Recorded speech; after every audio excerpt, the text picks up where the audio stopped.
और कैसे उनका मिशन आज भी जारी है। 19वीं सदी के आखिर में यूरोप में यहूदियों पर हमले, नफरत और पोग्रोम लगातार बढ़ रहे थे। रूस, पोलैंड और जर्मनी जैसे इलाकों से हजारों यहूदी निकाले जा रहे थे।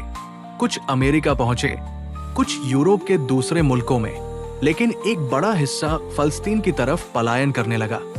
इसी दौर में एक यहूदी पत्रकार और फिलॉसफी थियोडोर हर्जल ने 1896 में एक किताब लिखी, डेर जुडेनस्तात, यहूदी राज्य। उसने साफ कहा, यहूदियों को चैन तभी मिलेगा जब उनका अपना मुल्क होगा, और वो मुल्क फलस्तीन ही होगा। 1897 में स्विट्जरलैंड के शहर बेसल में पहला ज़ायनिस्ट कांग्रेस हुआ।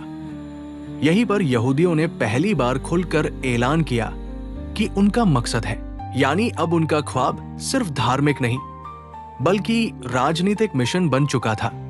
पहला विश्व युद्ध, वर्ल्ड वॉर 1 चल रहा था। अरब उस वक्त ब्रिटेन का साथ दे रहे थे, इस वादे पर कि जंग के बाद उन्हें आजादी मिलेगी।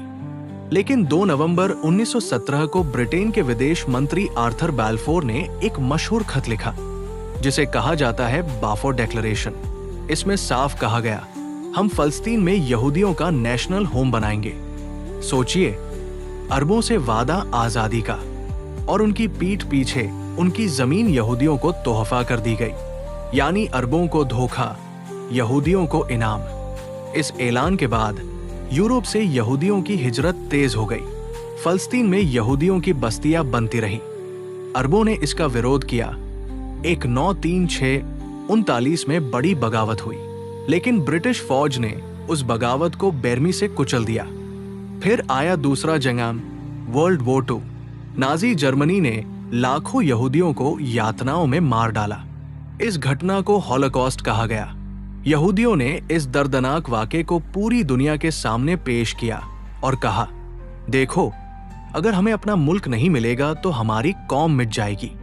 अब अमेरिका और ब्रिटेन खुले तौर पर यहूदियों के साथ खड़े हो गए। 14 मई 1948 को यहूदियों ने स्टेट ऑफ इजराइल का ऐलान कर दिया। अरब मुल्कों ने मिलकर हमला किया, मिस्र, जॉर्डन, सीरिया, लेबनान। लेकिन नतीजा उल्टा पड़ा।